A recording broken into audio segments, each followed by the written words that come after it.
e de sigilen bɛ jamana kɔ kan I b'a fɛ ka I sen no tunga lafiya ka projet kura o la o projet dɔ de u bɛna cité ni ka o de jɔ tungarangew ye banakɔrɔnikaw olu fɛ yen nɔ cité min ni a bɛna jɔ hectare 1 o de sanfɛ hectare min yɛrɛ ni ale lamunumunen don so 20 o de bɛna jɔ cité in kɔnɔna la a so 20 bɛɛ n'i ka yɔrɔ de don a kɔnɔna la denmisɛnw ka kulonkɛ yɔrɔ b'a kɔnɔna la fiɲɛ sama yɔrɔ b'a kɔnɔ ka taa se farikolo ɲɛnajɛw olu ma o bɛɛ bɛ cité in o kɔnɔna la cité in yɛrɛ parcelle 1 o ye titre foncier de min n'ale musaka ye sefa wari 4,400,000 ani 100,000 ye I bɛ se ka a sara yɔrɔnin kelen walima I bɛ se ka sara san 1 kɔnɔna la walima ka taa se kalo 18 o ma n'i tilali I ka terrain o sarali la sa I bɛ se ka I ka so jɔ ka kɛ villa hakɛlama ye walima I bɛ se ka jɔ ka kɛ étage ye tunga lafiya ma olu ka bolo kan n'i ka wari yɛrɛ bɛ I bolo I bɛ se ka I ka so jɔ I kelen ye walima ni wari t'i bolo fana o yɔrɔnin na I bɛ se ka I sen no tunga lafiya ma olu ka tɔn o la n'an b'a fɔ ma nanzarakan na n'an b'a fɔ ma ko tɔntin tunga lafiya walasa ka se ka I ka so ale jɔ cité o kɔnɔna la o t'a bannen dɛ tunga lafiya ma o bɛna tila ka immeuble fana jɔ cité in kɔnɔna la immeuble min n'i bɛ se ka appartement o san chambre 3 de b'a kɔnɔna la ale ni salon 1 a musaka bɛ t'i jɔ sefa wari 15,000,000 la ka taa se sefa wari 17,000,000 ma I bɛ se ka o fana sara dɔɔni fo ka taa se san 2 ani tila ma.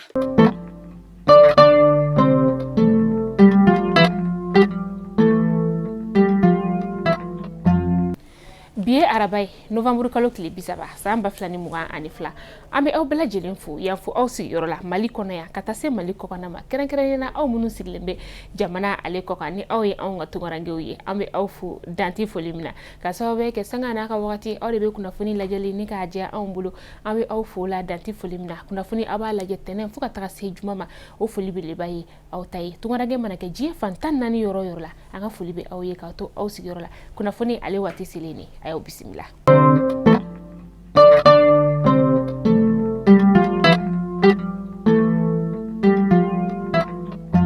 Kunnafoni daminɛla bi an ka cɛmancɛ fanga jamana ɲɛmaa n'o ye colonel Asimi Goita ye a ye CEDEAO mɔgɔw ka ciden ni ka ale bisimila n'o ye Goodluck Jonathan ye Goodluck Jonathan ni a cɛkɛɲɔgɔn kɔni olu nana ɲɔgɔn fɛ kunu an ka faba o kɔnɔna la yan nɔ Goodluck Jonathan a ka fɔla ko ni y'a y'ale kɔnɔna na an ka jamana o kɔnɔna la a nana ka na an ka cɛmancɛ fanga baara taabolo ni ka olu lajɛ ka sababuya kɛ CEDEAO jamana marabagaw kɔni kan ka sigi ka kuma ni ka o kɛ dɔgɔkun nata in yɛrɛ la an ka jamana ni Burkina Faso fo ka taa se Laginɛ jamana ale kun kan ko koɲɛw olu kan.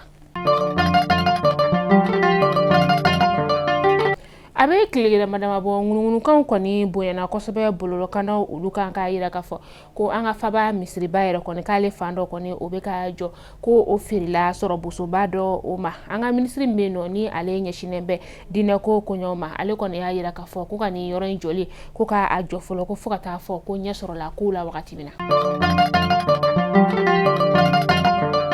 Syndicat autonome de la magistrature olu kɔni bɛ tile damadama baara bila o la n'o bɛna tali kɛ tile 5 o kan u y'a daminɛ kunu novembre kalo tile 29 ni syndicat fila ninnu kɔni y'a yira k'a fɔ ko sariya kura dɔ kɔni o taara sariya min ni a bɛ ɲɛsin magistrat mɔgɔ 10 o bɔɲɔgɔnko ma u kɔni b'a fɛ o sariya o ka lawuli u ka nin tile damadama baara bila in yɛrɛ kɔni tali kɛra fɛn min na sa o de ye ka sababuya kɛ u ni an ka jamana marabagaw kɔni ye sigi ka kuma min dɔn ni ka o kɛ novembre kalo tile 22 tɛmɛnen na sigi ka kuma in yɛrɛ kɔni u ma bɛn a la.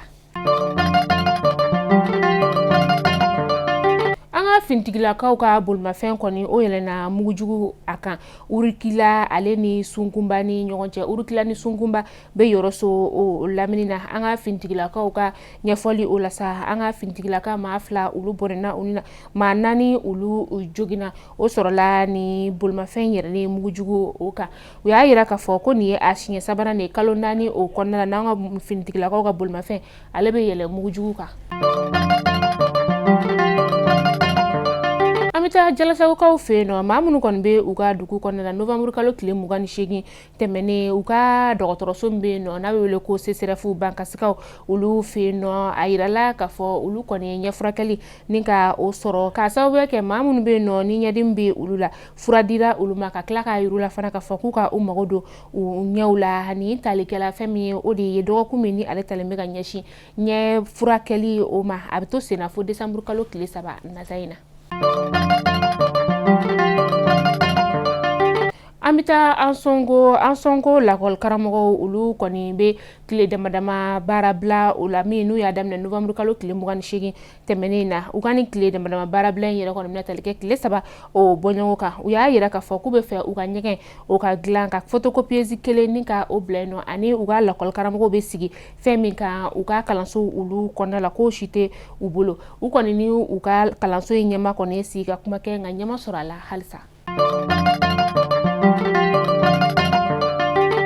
Amita kokiri ale be masina mara ola kamaleni do ale koni a basina mso ni ga murude turu ala fo chien duru ka to sunogola wakati mina o koni kɛra sabu ye sa ni ga basina mso in koni ka ale bone anina uye amina ni ka taga di ba polisila kaw ma nga tarakili tigilama ulu nyema wati mina sa a koni jora aka wala juwi o kella uya nyangi bada kasola.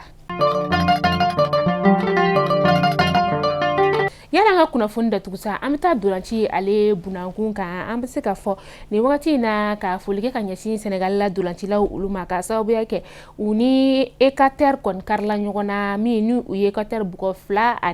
2-1 o la Senegal yɛrɛ kɔni ale qualifiera 8e de finale la Coupe du Monde o kɛnɛ kan ni ye a siɲɛ filanan ye Senegal ale ka taa 8e de finale o la a bɛ san 20 bɔ bi u kɔni tun bɛ ka nin don kɔrɔkɛlɛnin ni ka ale makɔnɔ an b'a fɔ ko alisa ala ka sɛbɛya di u ma. Mali kunnafoni jabaran lajɛbɔ kunnafoni damanan tun bɛ an bolo kɔrɔ bi ni k'a da u kulo kan o de tun ye nin ye ni ala man ka jɔnya jɔ na an bɛ ɲɔgɔn sɔrɔ donna nataw la kunnafoni kuraw kɛnɛ kan yan'an ka kan bɛɛ da ɲɔgɔn ye sa tunga lafiya de an ka kunnafoni jukɔrɔma don bɛ a bɛ bɔ kalama a bɛ waati jan bɔ nin wagati na tunga lafiya ka cité tako filanan terrain ulu feereli daminɛna Banakɔrɔnikaw ulu fɛ yen nɔ cité min ni a bɛna jɔ hectare 3 o de ye sanfɛ terrain kelen-kelenna bɛɛ lajɛlen ye titre foncier de ye wa terrain nu yɛrɛ dama ca sɛfɛ wari miliyɔn 4 ani 100 de don n'o b'i bolo yɔrɔnin kelen i bɛ se ka i ka terrain wari ni ka ale sara la terrain bɛ k'i ta ye n'o fana t'i bolo i bɛ se k'a sara kalo kalo euro wari 572 n'o bɛ sɛfɛ wari 75 ani dɔrɔmɛ 40 ma i b'a sara kalo kalo san kelen o kɔnɔna la i ka terrain bɛ k'i ta ye ni terrain bana ta la wagati min na k'u sara so jɔliko kuma o bɛ sɔrɔ ka daminɛ tunga lafiya nana aw lafiyali kama aw k'an bɛn donna nataw la kunnafoni kuraw olu kɛnɛ kan.